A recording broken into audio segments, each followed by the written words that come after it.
The first humans to walk on Mars might never see Earth again. Not because they don't want to come home, but because coming home may not be possible. We talk about Mars like it's the next flight out of JFK. A long trip. Expensive? Dangerous? Sure. But temporary. Go. Explore. Return. That's the story we tell ourselves. But physics doesn't care about stories. And Mars doesn't care about us. It starts with distance. Mars is, on average, about 140 million miles from Earth. That sounds like a number you can plan around. It isn't, because Mars isn't sitting still. Neither are we. Both planets are orbiting the Sun at different speeds, on different paths, constantly shifting relative positions. Sometimes, Mars is only 34 million miles away. Other times, it's more than 250 million miles distant. You can't just leave whenever you want. You have to wait for alignment. Engineers call these launch windows. They open once every 26 months. Miss your window? You wait over 2 years. On Earth, missing a flight is annoying. On Mars, missing a window could mean you die there. Because when the alignment closes, the energy required to return becomes so extreme that it's no longer practical. The universe doesn't negotiate. It doesn't make exceptions. It runs on orbital mechanics. And orbital mechanics is unforgiving. The journey to Mars takes 6 to 7 months with today's propulsion systems. That's half a year in a spacecraft smaller than a studio apartment, half a year in microgravity, half a year being bombarded by radiation your body was never designed to endure. Your muscles begin shrinking within days. Your bones start losing density almost immediately. Your cardiovascular system recalibrates to a world without weight. Even your eyes can change. Fluids shift upward in microgravity, increasing pressure inside your skull. Some astronauts on long missions have developed permanent vision distortion. But during that outbound journey, you still believe you're coming back. You're uncomfortable. You're irradiated. You're drifting between worlds. But psychologically, you're tethered. Because Earth is behind you. You can still see it shrinking into the distance. You still know you have a return vehicle waiting in the plan. That illusion keeps you steady. Landing on Mars is a miracle we barely understand. We've landed robots, 1-ton rovers like Perseverance. But a human mission. You're talking about landing 50 to 100 metric tons of equipment. Mars's atmosphere is less than 1% the density of Earth's, too thin for parachutes to slow heavy cargo effectively, too thick to ignore completely. It's the worst possible combination. Engineers call it the supersonic retropropulsion problem. We don't have a proven system for landing something that massive safely. Not yet. But let's assume we solve that. Let's assume you land. You step onto Martian soil.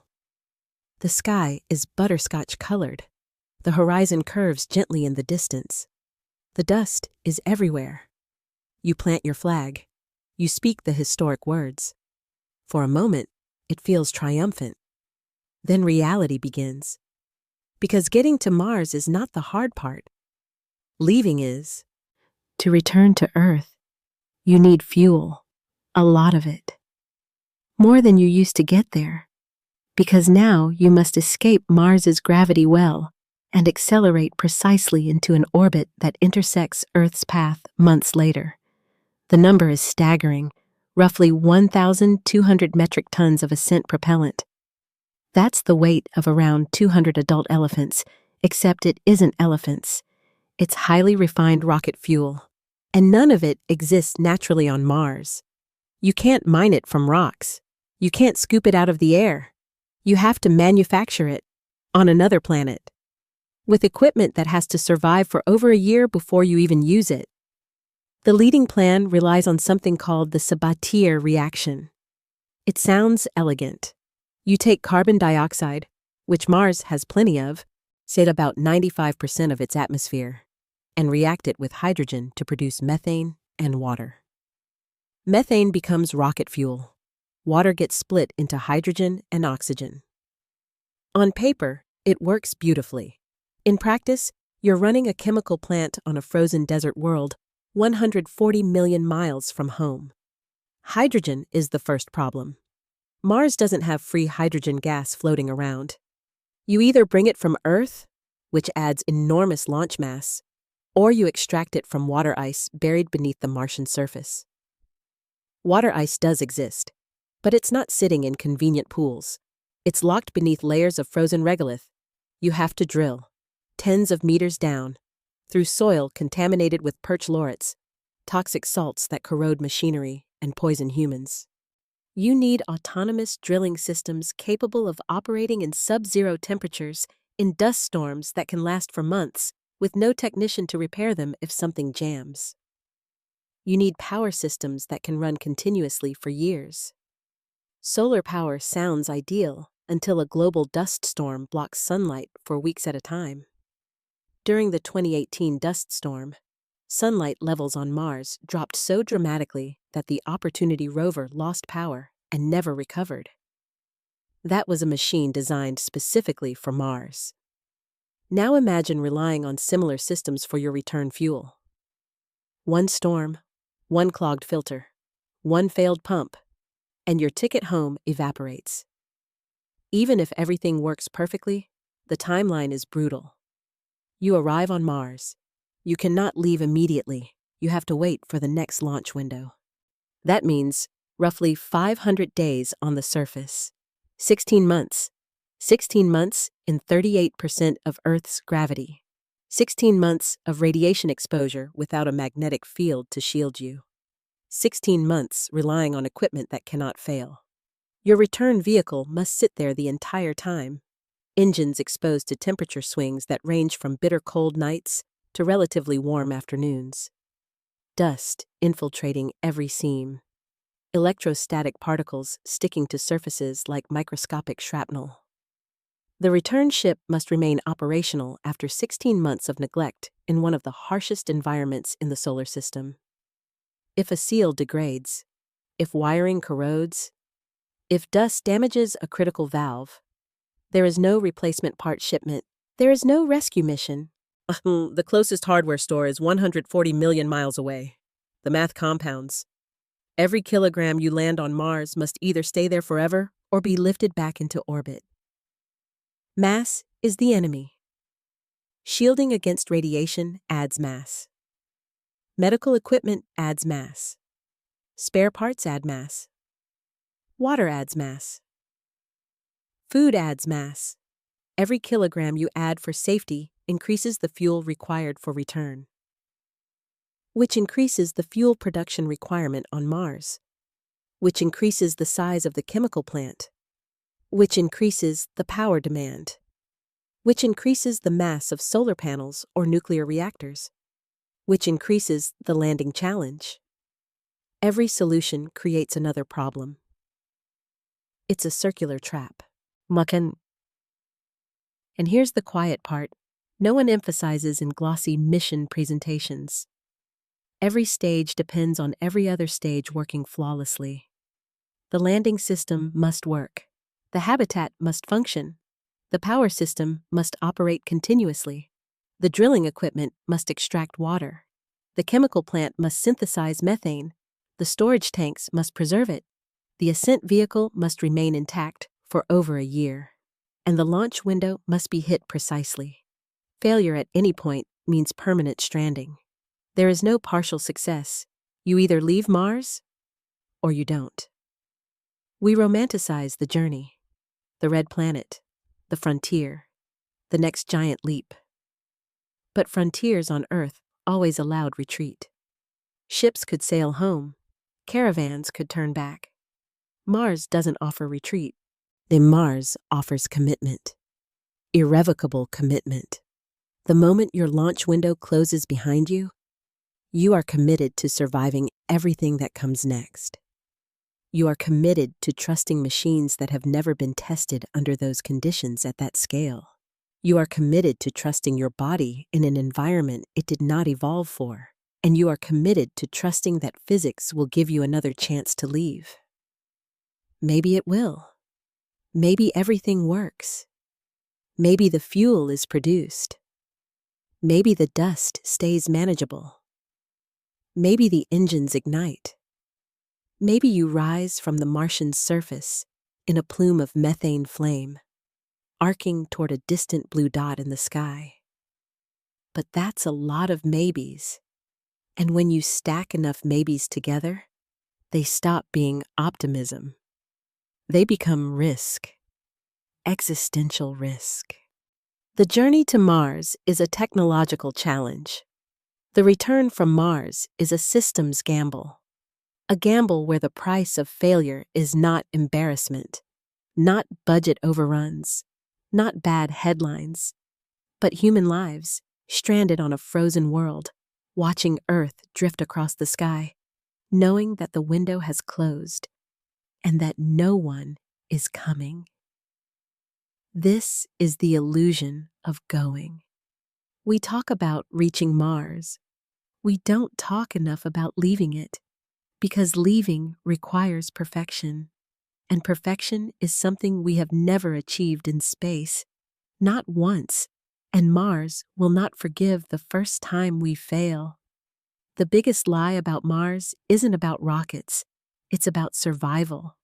We assume that if the machines work, if the fuel is ready, if the launch window opens, then coming home is just another burn of the engines. But Mars doesn't just test your technology, it rewrites your biology. And your body may not forgive you for going. Let's start with radiation. On Earth, you are protected by two invisible shields, a thick atmosphere, and a magnetic field. Together, they deflect and absorb most of the charged particles streaming through space. On Mars, both are gone. The planet lost its magnetic field billions of years ago. Its atmosphere is so thin it barely exists, less than 1% of Earth's surface pressure. You are exposed, constantly. On the 6 to 7 month journey to Mars, astronauts are expected to absorb around 0.66 sieverts of radiation. NASA's career limit for astronauts is about 1 sievert. That means before you even step onto Mars, you've already used up 2/3 of your lifetime radiation budget, and you still have to come back. Radiation isn't dramatic. It doesn't feel like anything. You don't glow. You don't collapse. Instead, it slices quietly through your DNA, breaking strands, damaging cells. Your body tries to repair the damage. Most of the time, it succeeds. Sometimes, it makes mistakes. Those mistakes become mutations.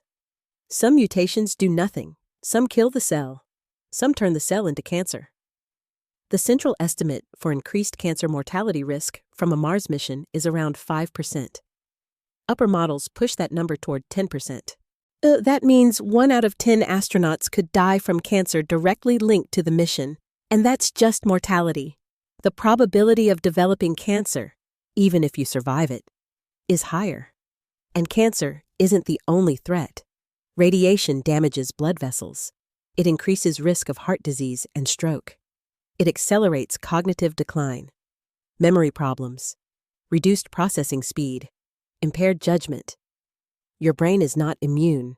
You might return to Earth alive, but not entirely yourself. And then there's something even more unsettling.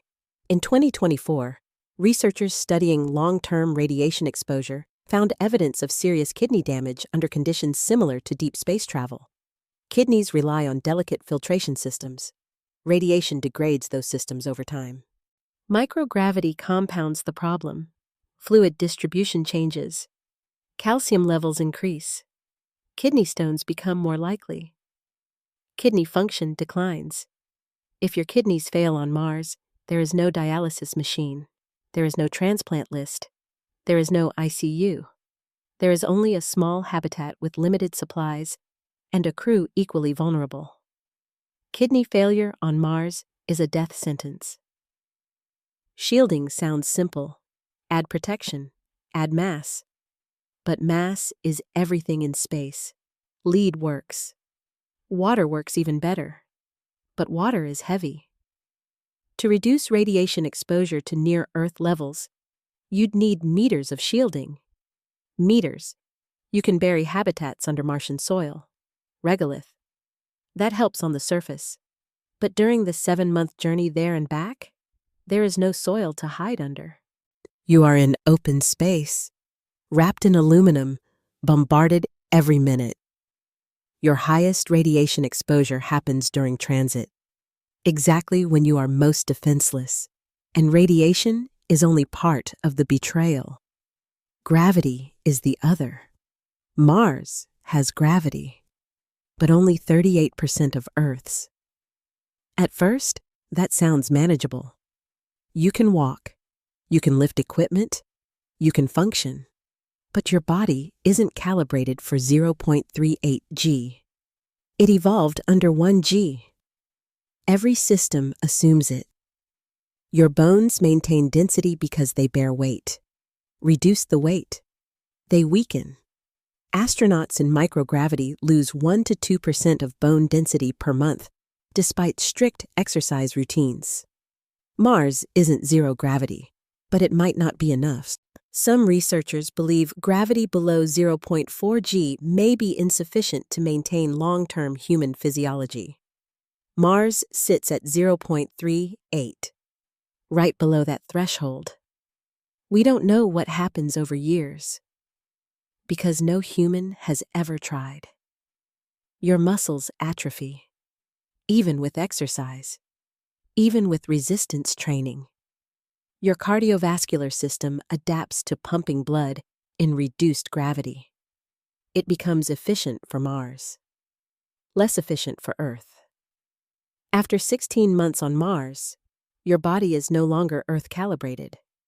It has adapted to another world. Adaptation sounds positive. It isn't always, because adaptation cuts both ways. Now imagine the return journey. 7 months back in microgravity. More bone loss, more muscle decay, more radiation. By the time you approach Earth, you've spent 2 to 3 years in reduced or zero gravity. Your body has been reshaped. You enter Earth's atmosphere. The capsule heats violently. Plasma surrounds the hull. You feel the first pull of gravity strengthening. 1 G, then more. Your heart struggles. It hasn't pumped against full gravity in years. Blood pools in your lower extremities. Your blood pressure destabilizes. You land. The hatch opens. Rescue crews reach inside. You try to stand, and you can't. Some astronauts who spent 6 months on the International Space Station required wheelchairs after landing. You've been gone 3 times longer, in harsher conditions. Walking might not just be difficult, it might be dangerous. Your bones are fragile. Your cardiovascular system unstable. You might faint. You might fracture something. You might experience cardiac complications. Coming home might be more physiologically violent than going. And here's the question that mission planners rarely say out loud. What if your body adapts too well to Mars? What if 16 months at 0.38 G permanently reshapes your physiology? What if returning to Earth is like suddenly living under crushing pressure? What if your bones cannot support full weight again? What if your heart cannot compensate? What if Earth, your home planet, becomes uninhabitable for you? Not emotionally, biologically. You make it back, but you never fully recover. You live the rest of your life with chronic pain, cardiovascular instability, increased cancer risk, cognitive changes. Every medical appointment carries the same question. Is this from Mars? And the answer is always, probably. But the body isn't the only thing adapting. Your mind is shifting too. At first, Earth is visible, a shrinking blue marble. Then it becomes a star. Then, sometimes, you can't see it at all. Astronauts on the International Space Station look down and see Earth filling their entire window. Cloud systems, oceans, continents. Immediate. present. On Mars, Earth is a dot, a pale speck in a black sky. Psychologists call it the Earth out of view phenomenon. It sounds poetic. It isn't. When Earth disappears from your daily visual field, something changes. Home stops feeling real. It becomes an abstraction, a memory. You can't smell it. You can't feel its gravity. You can't breathe its air. Oh, you can't call someone and hear their voice in real time, because Mars is far enough away that radio signals take between 3 and 22 minutes one way. At maximum distance, a conversation becomes a 44-minute loop. You send a message. You wait. They respond. You wait. It's not conversation. It's voicemail across space. If you're in crisis, there is no immediate comfort, no therapist, no real-time reassurance. By the time a response arrives, the emotional moment has already shifted. You are alone in a way no human has ever been alone before. Isolation studies on Earth, Antarctic stations, submarine missions, long-duration spaceflight, show a pattern. The first phase is excitement, novelty, camaraderie. Then monotony sets in. Minor irritations magnify. Sleep becomes irregular. Your mood declines.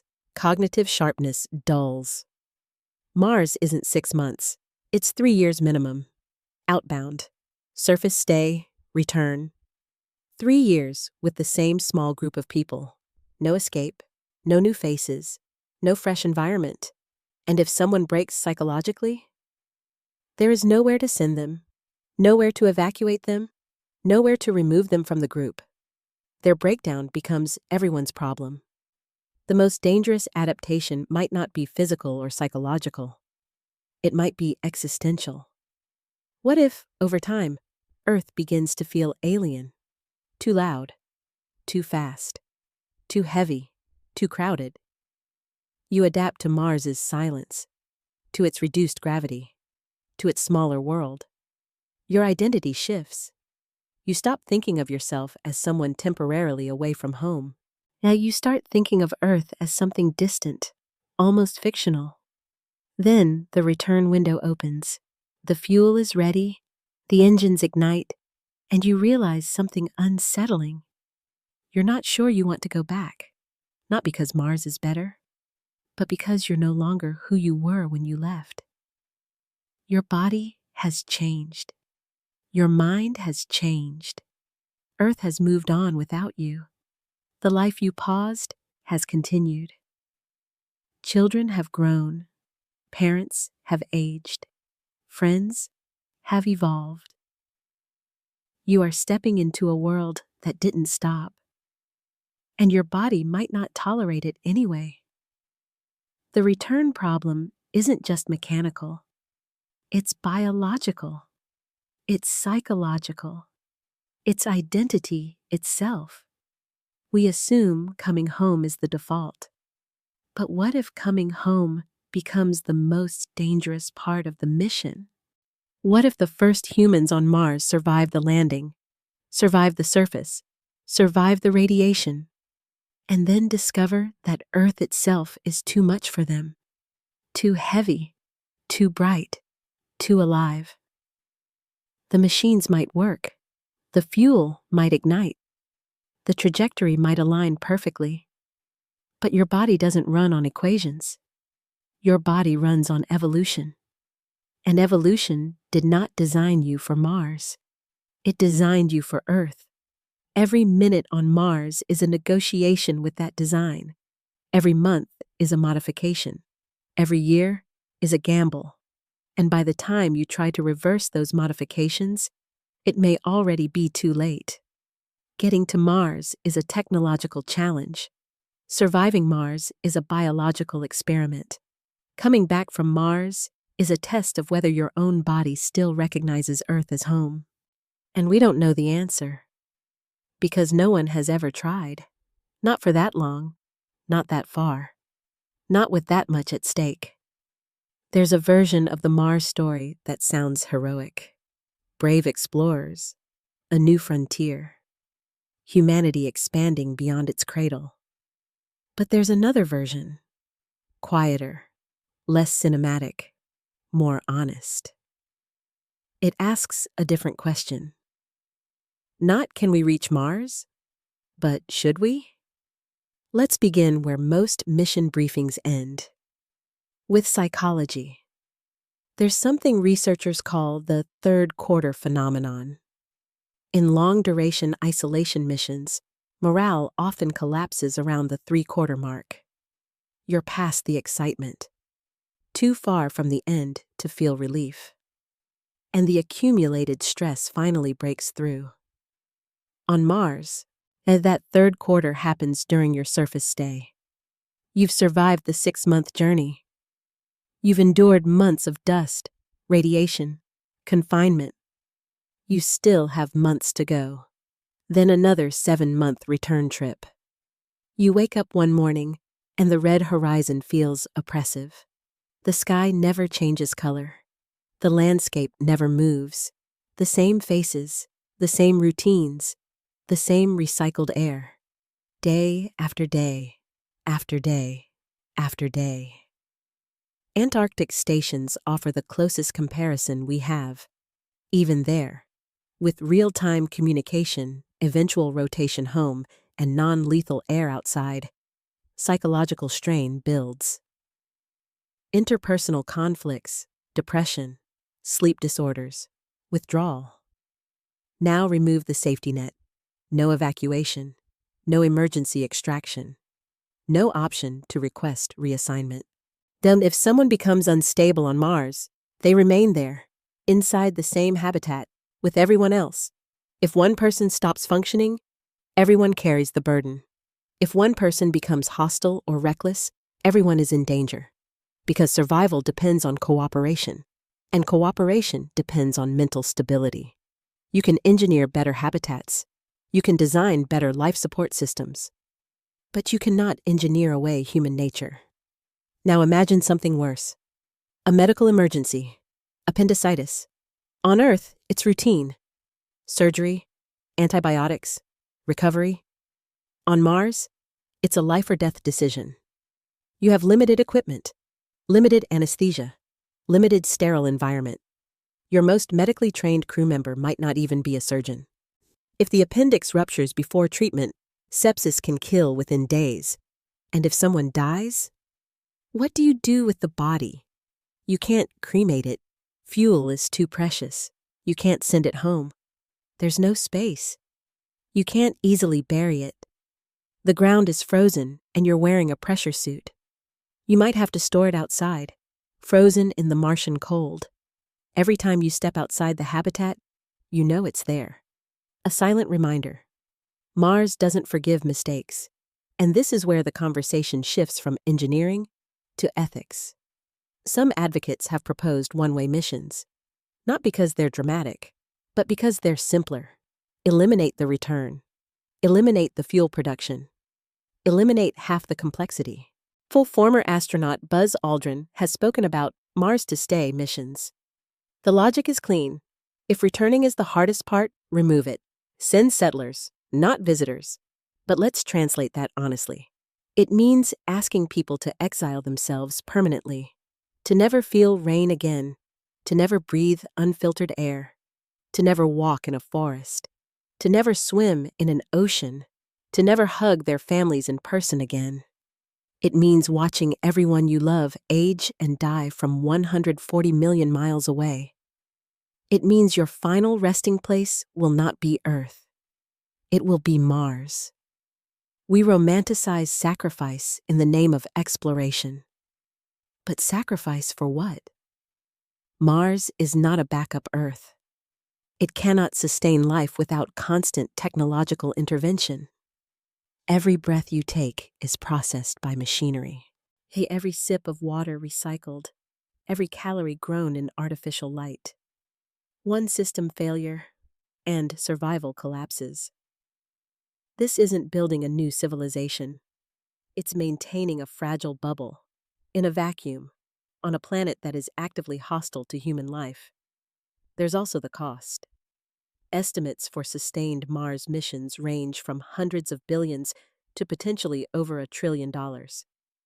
That money could eradicate diseases, provide clean water globally, fund climate mitigation, transform energy systems. Instead, we're considering spending it to place a handful of people on a frozen desert where they might die prematurely. We say space exploration inspires innovation. Sometimes it does, but innovation can be funded directly. If we want better materials, fund materials science. See, if we want better medicine, fund medicine. A Mars mission is not the most efficient path to solving Earth's problems. It's a symbolic gesture, an expensive one. And what happens if children are born there? This is rarely discussed seriously. A child developing in 0.38 gravity may form differently. Bone density, muscle structure, cardiovascular systems adapted to reduced gravity. That child might never be able to survive Earth's gravity. They would be, biologically, Martian, trapped by physics, a new branch of humanity unable to return to its origin planet. Is it ethical to create that future without fully understanding the consequences? We don't have data. We have speculation. And hope. Hope is not a safety system. There's another uncomfortable reality. Robots are getting better. They don't need oxygen. They don't get cancer. They don't suffer isolation. They don't require return vehicles. The Perseverance rover has operated for years. The James Webb Space Telescope has revolutionized astronomy without risking a single life. If the goal is science, robots outperform humans per dollar. If the goal is survival, Mars cannot support civilization without decades of technological breakthroughs that don't exist yet. If the goal is prestige, that's not a moral justification. So what remains? Narrative. Myth. The frontier spirit. The idea that humanity is destined to expand. That we must go because we can. But possibility does not equal wisdom. Not everything that is technically feasible is ethically justified. There is a difference between boldness and recklessness, between exploration and exile, between ambition and denial. The hard truth is this: with current or near-term technology, anyone who goes to Mars might never come back. Not because they choose to stay, but because return becomes impossible. Equipment fails, fuel production stalls, bodies deteriorate, minds fracture. The launch window arrives, and the capability to use it doesn't exist. They watch Earth from the Martian surface, a pale blue dot, so close in imagination, so unreachable in reality. And rescue cannot come, because rescue cannot arrive in time. Mars will still be there in 50 years, in 100, in 1,000. It has waited 4 billion years. It is not in a hurry. We are. And that urgency is dangerous. We are not ready. Not technologically, not biologically, not psychologically, not ethically. That doesn't mean we never go. It means we wait. We test on the moon first. We solve radiation. We solve artificial gravity. We build systems that can fail safely. We replace mythology with engineering. Because sending people on missions they cannot survive is not exploration. It's tragedy dressed as progress. The first humans to reach Mars may never see Earth again. Not because they lacked courage, not because they lacked skill, but because Mars does not care about courage. It does not reward ambition. It obeys physics. And physics is indifferent. The question isn't whether we can reach Mars. We probably can. But the real question is whether we can bring people home safely, right now, The honest answer is maybe. And when lives are at stake, maybe is not enough.